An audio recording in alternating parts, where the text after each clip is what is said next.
The effects of COVID-19 pandemic to the religion. This COVID-19 pandemic canceling the worship services because of the increasing the spread of COVID-19. All of churches closed to avoid the spreading of COVID-19. But we don't need to go to churches to thank God for our blessings we have. We can do it to our house to avoid the COVID-19 pandemic. Many of churches have offered a worship truth online, like live streaming. But don't forget to pray every day that one day this pandemic will stop. The COVID-19 pandemic has led to a dramatic loss of human life worldwide and presents an unprecedented challenge to public health, food system, and the world of work. The economic and social disruption caused by the pandemic, tens of millions of people are at risk of falling into extreme poverty. Adhering to workplace safety and health practices and ensuring access to decent work and the protection of labor rights in all industries will be crucial in addressing the human dimension of the crisis.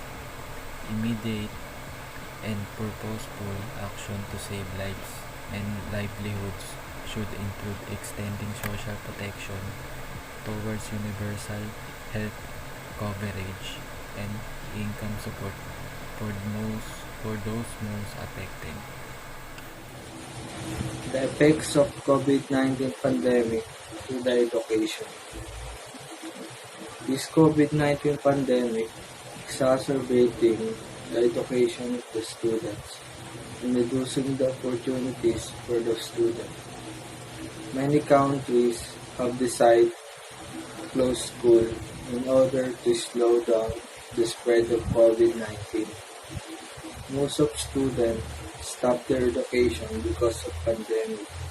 Since we have an online learning to continue the schooling of the students, but the problem is, how about the student doesn't have device to go online schooling, and the government take action by giving what student needs to continue their schooling.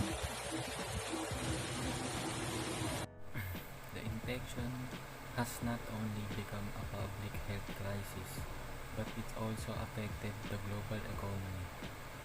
Significant economic impact has already occurred across the globe due to reduced productivity, loss of life, business closures, trade disruption, and dissemination of the tourism industry.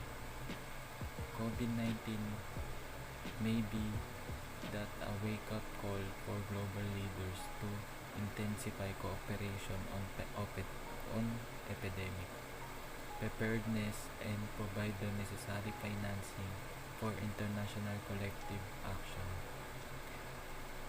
There has been ample information on the expected economic and health costs of infection disease outbreaks. Effects of COVID-19 pandemic in family, because it's so very sad. Many people are struggling and losing their jobs. Many students are also struggling because of the schools that are closed. Many people are also hungry because they have no money to buy a food because they have lost of works.